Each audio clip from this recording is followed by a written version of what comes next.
Hey folks, welcome to Weekend Technical Analysis Update by InTheMoneyStocks.com, your leaders in pure technical analysis, avoiding all that Wall Street hype.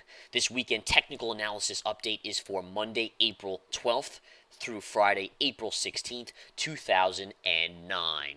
Well, folks, 11,000 on the Dow. Yes, it was hit on Friday. We had called for it on Thursday night. Actually, all last week we talked about how very likely Friday you would see 11,000, and again, I'm going to explain exactly why. But in any case, what we want to look at today is the technicals of the market. What do we see going into next week? What to expect? Next week is going to be a major week for Wall Street, folks. Major, and I repeat, huge week. Volume should return, I expect, starting on Tuesday. Once you get Alcoa's earnings, then you have Intel's earnings, then you have JP Morgan's earnings, then you have Google's earnings on Thursday, then on Friday, GE and Bank of America. So earnings are going to flood this market. That, like in January, will increase volume. Now we have to see where this market's headed. Now the 11,000 level was tagged. We closed about 2.5 points under there Friday at the close on the Dow at 10,997. The Dow was up 70 points, NASDAQ up 17, S&P 500 up about 8. Now the reasoning for Dow 11,000, I want to explain this to you.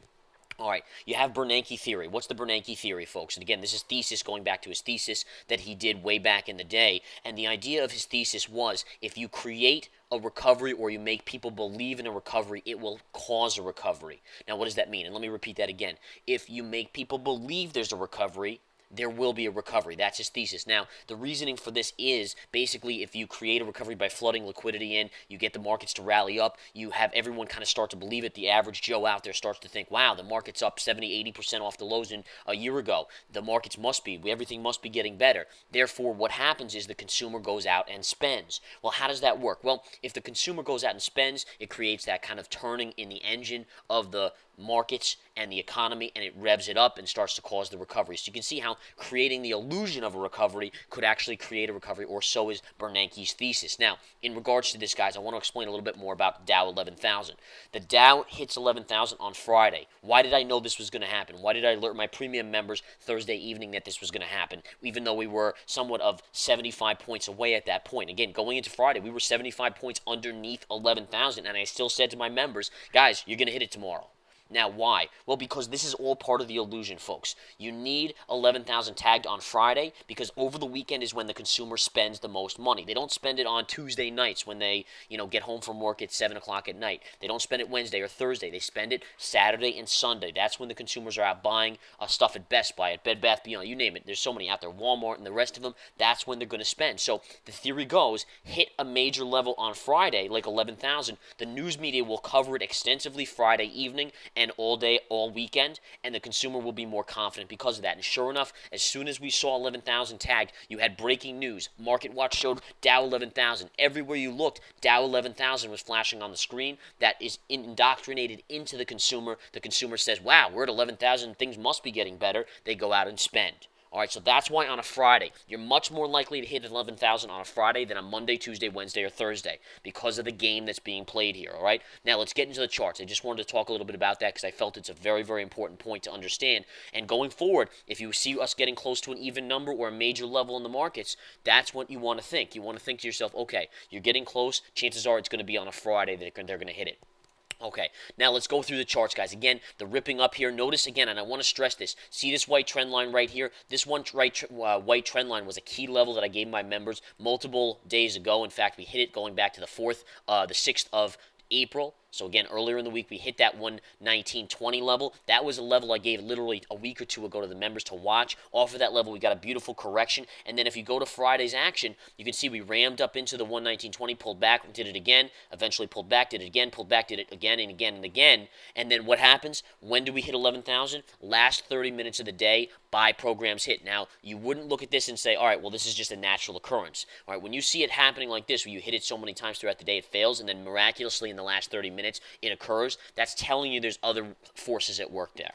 All right, so please understand that other forces at work are doing that. Again, the 11,000, I just discussed why it was such a key that it hit it on Friday. Therefore, you have to look at that and say probably there are other factors behind it. Either large banks are doing that are in kind of league with the Federal Reserve or the administration, or some other formulation of that in general are going to cause that type of run up in the bank. Just a little buy program gets it started, little short squeeze adds to it, and again, you'll see everyone kind of thinking that it's going to happen. And again, I told my members it was going to happen, and on Friday in the chat room, they played it to the long side and made some money. I mean, it was a no-brainer right there that they were going to do it, and sure enough, right to 11,000 we went. So in any case, resistance starting on Monday, technically speaking, markets continue to be overbought, but that doesn't mean they can't continue. You need volume in this market, which could be created by earnings next week that could bring the market down. But if you don't get volume next week, the markets could march higher. And until, again, my members know in the research center, in the chat room, until you get confirmation, and the in-money stocks confirmation rule is something that I can't really divulge in these free videos, but until you get that, you can't be sure that the market's going to start to pull back. So we're going to continue to watch it for any type of signals, technical signals for a pullback, but until then, you have to anticipate that as long as volume is out there, the market may continue to march higher, okay?